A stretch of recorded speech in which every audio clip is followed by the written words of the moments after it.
Let me just move on finally to ask the question, well, what would be needed to achieve a maritime denial posture that would give Australia the middle power capacities in a more contested and risky Asia? What kind of defence force would we need? Well, the balanced force that we've built successfully since the early 1960s, in fact, when Menzies really ushered it in, won't do it. We have too few submarines. We have too few frontline combat aircraft and too few airborne early warning aircraft, air-to-air refuelling and so on to support them. We don't have at the moment the capacity and the force structure that we're building now and that is now planned to achieve a maritime denial operational option to support the strategic objectives we set ourselves in 2000.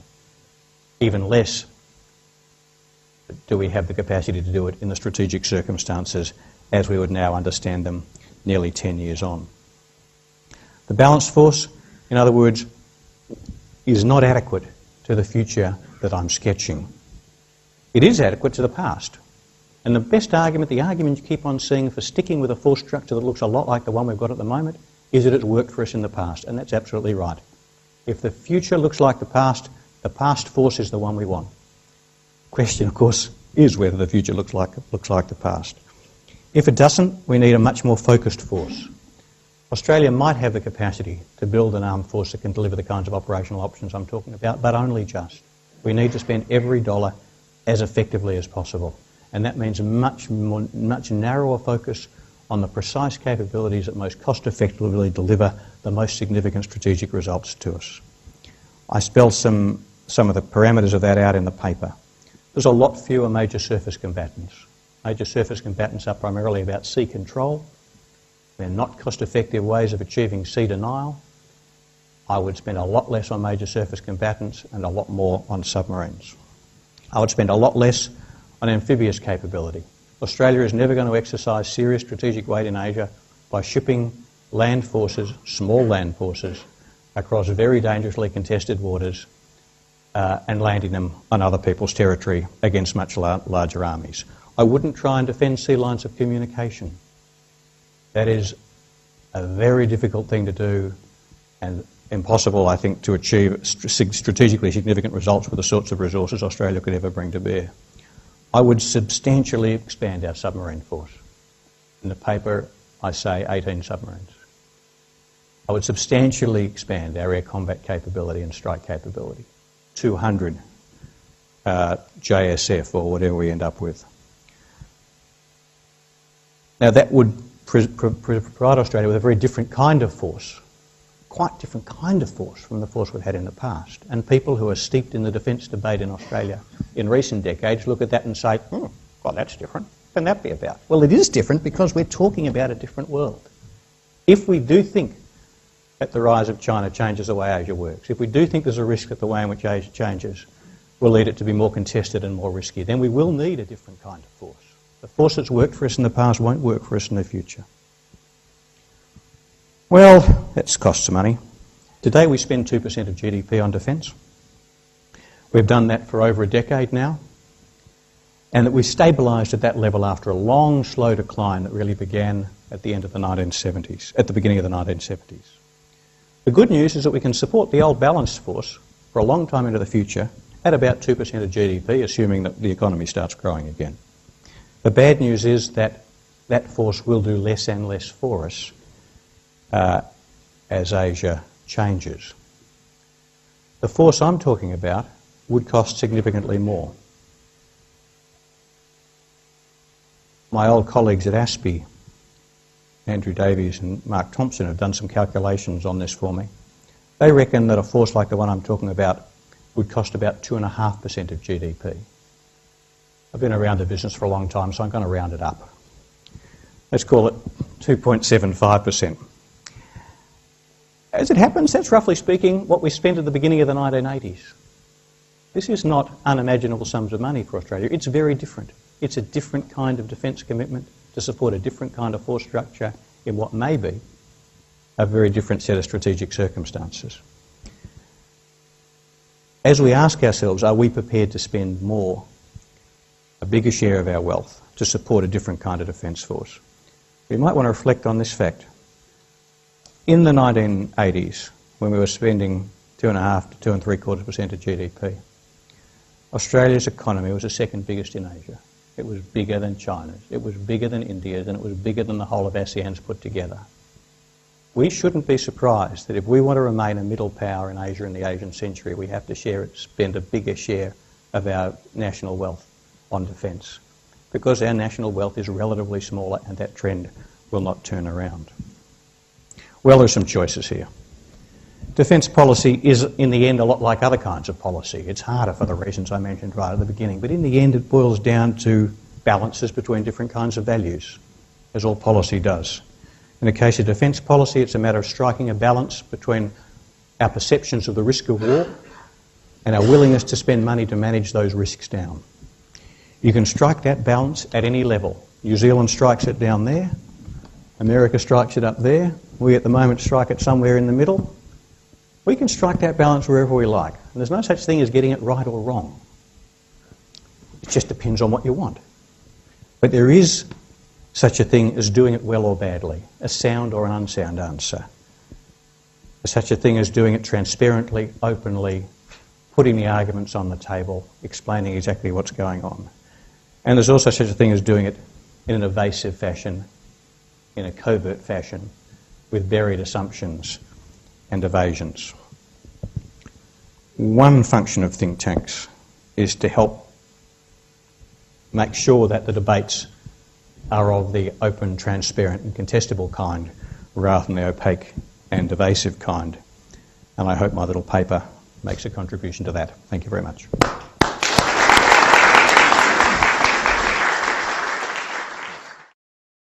Now, before we go further, I think to make a serious point about Hugh's arguments, and this has, I think, preoccupied quite a few of us who've dealt with commissioning and pursuing this paper.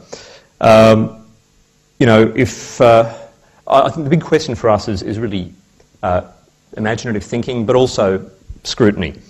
If arguments such as those that Hugh puts in his paper are wrong, and yet the government likes that sort of view, then of course we could see Australia invest very large resources against threats that may never materialise. But if such arguments are right, and the government rejects them, then the country faces a dangerously vulnerable future. This reflects, we believe, some very serious and real debate that is going on within the security establishment, and that we would like to think our work is having some impact on. I'll take questions now from those of you who may wish to ask them, and I'm glad to see there's quite a few.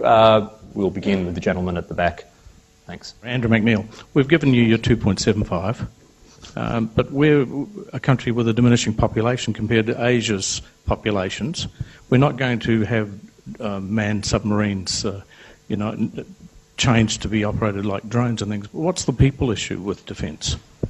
Look, it's a very important question, Andrew, and thanks for raising it. There are in fact two constraints other than dollars. One is people and the other is technology. For the kind of force that I believe we should have, that is one very heavily focused on air and maritime capabilities, I don't believe demographics are a key constraint. There are, roughly speaking, 2 million Australians in the key recruitment cohort, 18 to 25 or thereabouts. That number doesn't drop much, hardly at all, over the next few decades. We have 42 crew on our present submarines. Even if you expanded the ADF from 50 to 75,000, you'd need to be able to recruit, if you look at the long run wastage rate average about 10% per annum, you'd need to be able to recruit 7,500 young Australians from a demographic pool of 2 million. That's not a demographic problem, that's a management problem. It's a management problem which the Defence Organisation keeps on failing to address, but the fact that they fail to address it doesn't mean it can't be addressed. I don't think that's our problem. Where we get the technology from, whether we can as a country sustain these kinds of very high technology systems without a very heavy reliance on a major ally like the United States is a quite different question. And I've got to say, I don't know the answer to that one. So when I lie awake at night, it's the technology rather than the people that does it. If we decided we wanted to take a quite different approach, to look at different operational options, ones that involve very large land forces, then the demographics would come into play. It would be a completely different proposition to try and, for Australia to raise and sustain an army that had significant strategic weight in Asia would seem to me to be immensely challenging. And that's one of the reasons why I focus on maritime denial as a preferred operational option. It's something that fits our demographic capabilities. Thanks. I'll take Chris Skinner's question here. Some quick comments first. You spoke very realistically and I thought very lucidly about discontinuities and the fact we should be ready for them. Two that I would like to suggest we use to exercise our minds are firstly the recent launch of a missile capable, possibly in the future, of a nuclear warhead by the People's Republic of Korea. The Japanese statement that if necessary they would shoot it down, and the Korean statement that if they did shoot it down that would constitute an act of war. We could have been at war in a nuclear environment in North Asia in a matter of days. So that's a discontinuity. In a perhaps longer time frame, with the rise of China, one can imagine that Taiwan may well be reincorporated into the broader Chinese sphere of influence, and that may put pressure on the US and in turn on us, and that also could be the sort of discontinuity that might well give rise to us being put in awkward position. The 2 points, though, that I feel you haven't, at least in what I've read so far, justified is, firstly, you talk about the maritime denial and the concentric spheres of influence, but yet, in those spheres of influence, reading from your paper, you said, the third one, prevent intrusion of an Asian major power into maritime Southeast Asia or the domination of the region by Indonesia. Maritime denial would not prevent either of those things happening. So if we are to remain and work from the 2000 statements, then maritime denial is not enough. Secondly, I feel you have overlooked a most important part of sea lines of communication, and that is that Australia's economic well-being depends on it.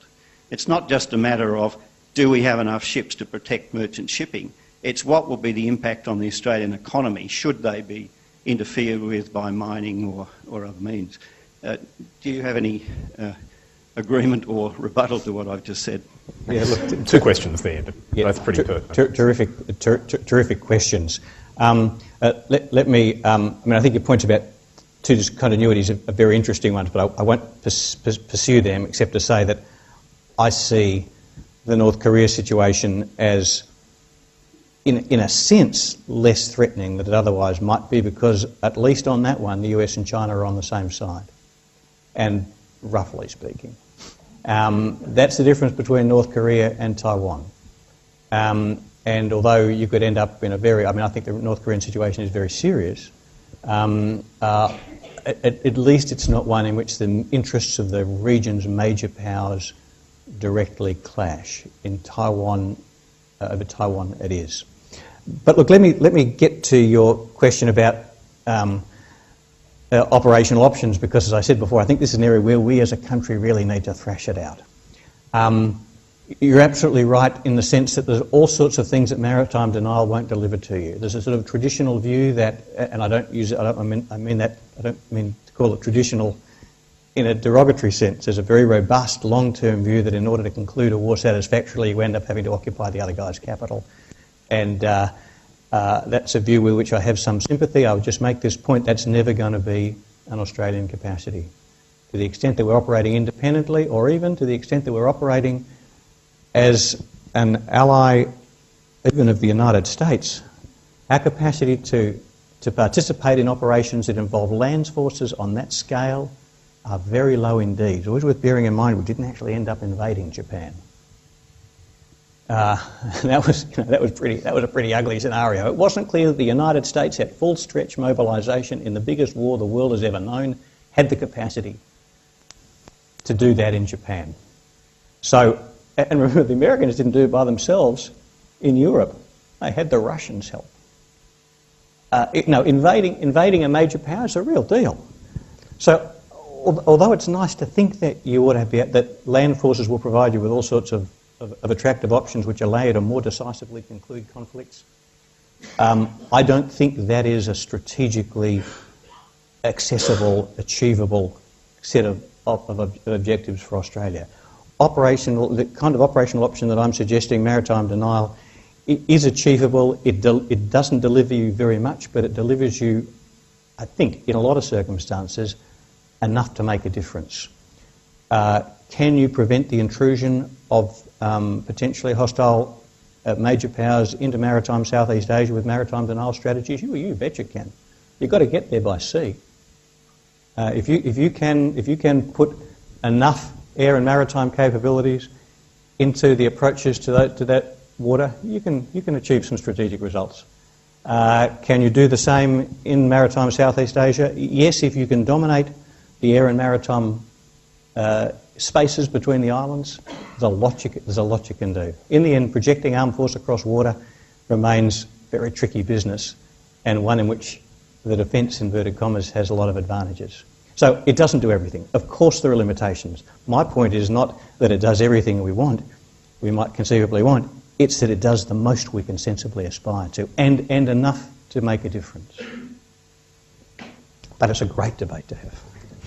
If I was the Chinese ambassador in Canberra and I was here today, or one of her colleagues, and I had a historical perspective going back to the mad dog syndrome of Paul Hasluck, the In Fear of China book by Greg Clark, I'd wonder whether those ghosts were being resurrected by your thesis about China being a hugely, unrelentingly, irresponsible, belligerent power in the region. I know that's not what you said, it's characterising it, but nevertheless, it's one of the...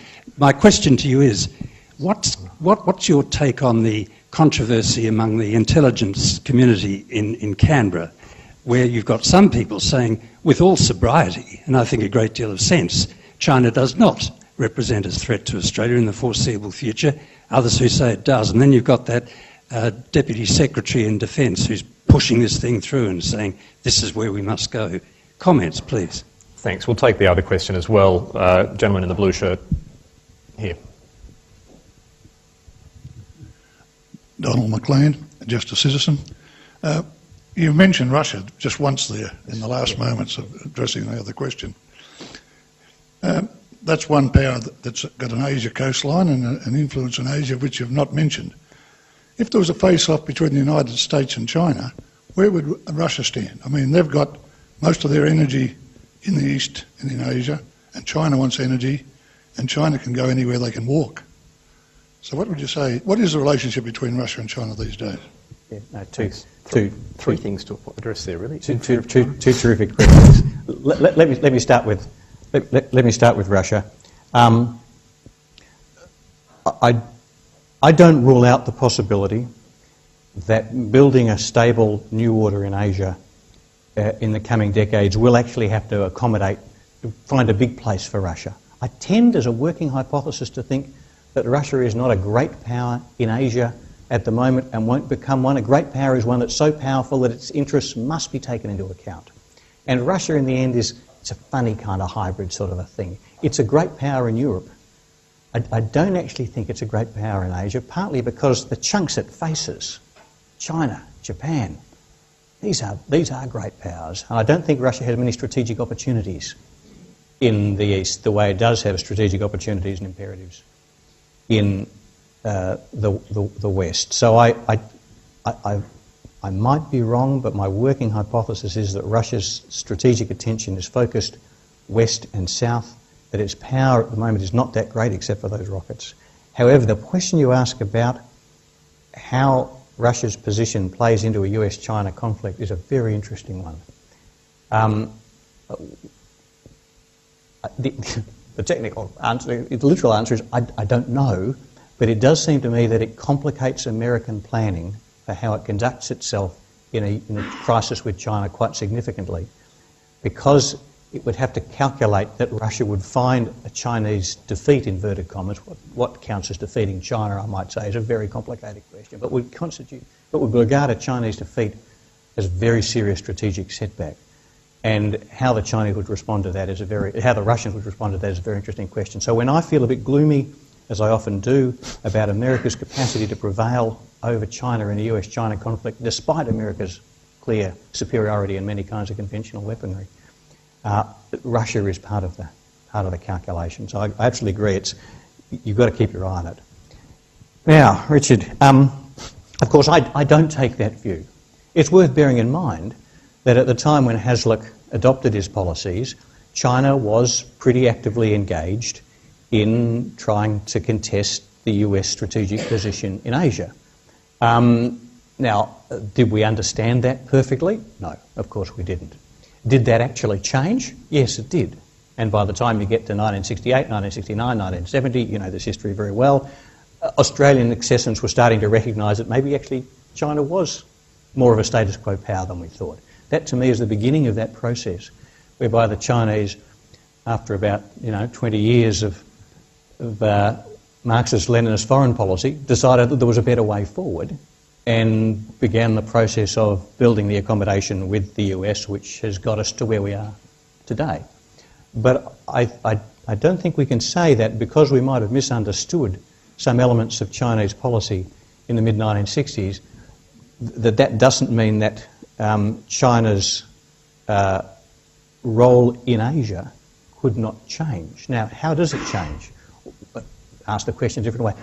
What does China want to do with all this power? It is absolutely no part of my analysis that China has what you might broadly call a Stalinist agenda. I think China is very likely to want to become more influential as its power grows, but I don't see any evidence that it wishes to exercise that influence in any way which is terribly different from the way in which the United States exercises its influence globally. And my sort of shorthand for this is that the Chinese would aspire to the kind of role in the Western Pacific that the United States has asserted in the Western Hemisphere since President Monroe gave his State of the Union address in 1824. The reason why that is not as reassuring as it might otherwise be is that the United States wishes to be the Monroe Doctrine in the Western Pacific as well as in the Western Hemisphere, and I don't knock them for that.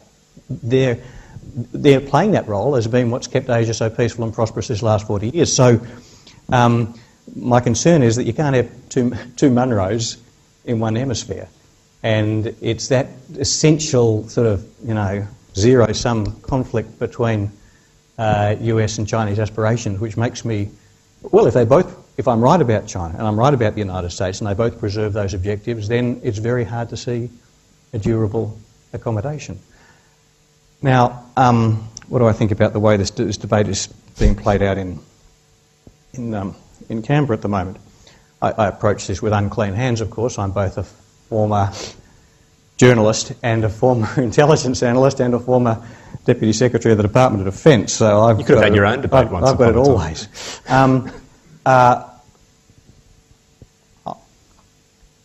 If the debate is as reported, that is between those who see that China's growing military power poses a direct threat to Australia, and those who say that China's growing power, military or otherwise, should not significantly influence our long-term defence planning, then I would say they're both wrong.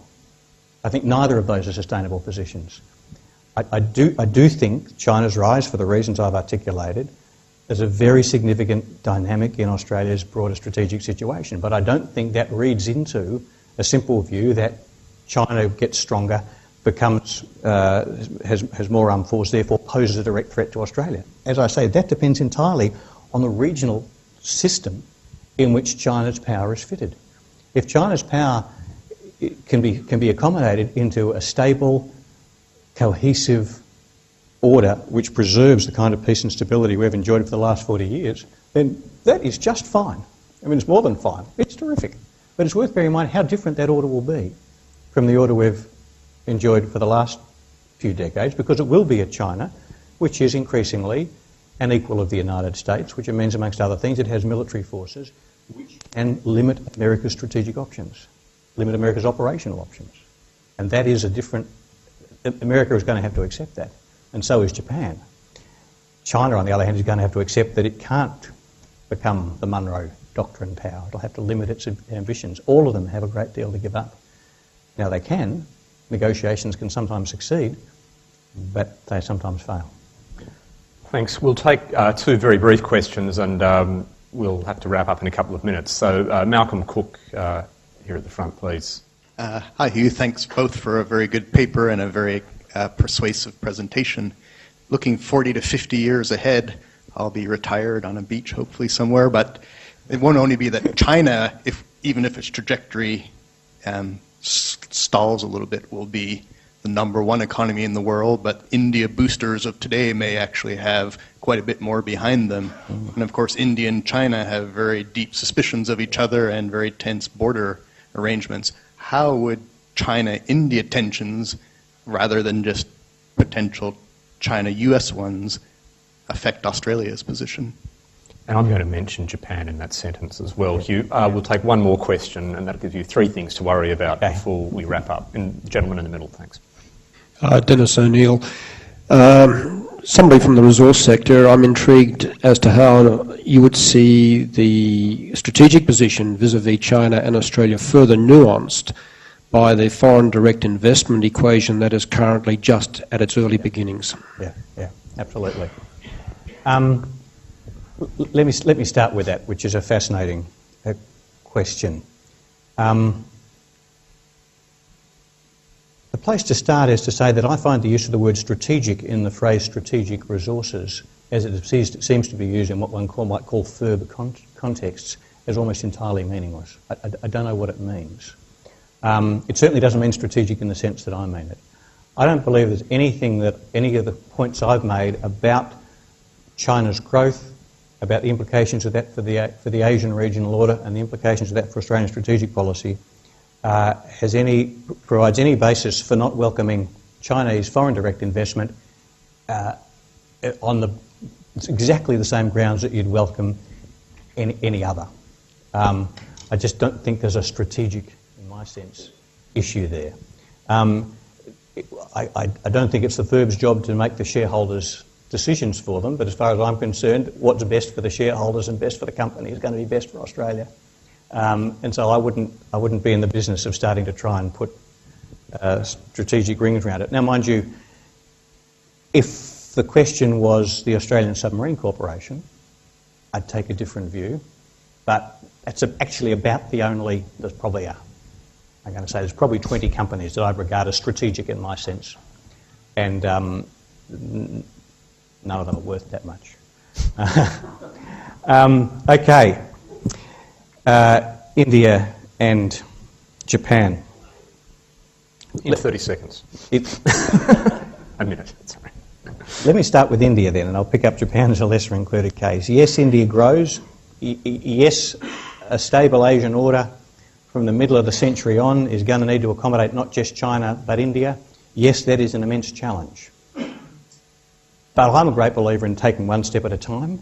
And now, and I mean now, the problem is how to accommodate China. And the reason for that is that China's rise is more disruptive to the international order in Asia than India's rise for several reasons. But the most important of them is Japan. Because, you know, what you would expect to have happen, what you would hope to happen, is that as China grows, America sort of slowly gets used to the fact that China's a bigger kid on the block and slowly makes incremental adjustments without even noticing it. And all of a sudden, what do you know? They've got a relationship of equals. But on this particular block, there's a third kid who depends on the United States for protection and is vaguely paranoid. And for good reason. I mean, China has done an amazing job of maximising everybody's comfort with its growing power, except for the one country they really must make comfortable, and that is Japan. I'm not saying Japanese are blameless in that calculus, but I think it's been a serious failure of Chinese policy not to provide Japan with reassurance about its position in an Asia in which China is much more influential. And this presents America with an exquisite dilemma. The closer it gets to China, the more anxious Japan gets about its reliability in defending against China, and this puts Japan in a position where it regards its future security as dependent upon a certain level of animosity between its two largest trading partners. There are lots of ways of defining Japanese dilemmas at the moment, but that's a particularly ugly one. And when I'm gloomy about this issue, as you'll probably gather, I often am, it's the inability to square the Japan circle, which makes me most uncomfortable. India, on the other hand, I think, as it grows, can be accommodated, or at least can be accommodated if those three, and maybe Russia as well, but for the reason I mentioned, probably not, if those three, the core three, US, China, Japan, can build a stable order in which strategic competition is managed down, then I don't think it's very hard to bring India into it. If they can't, then it's on for all money.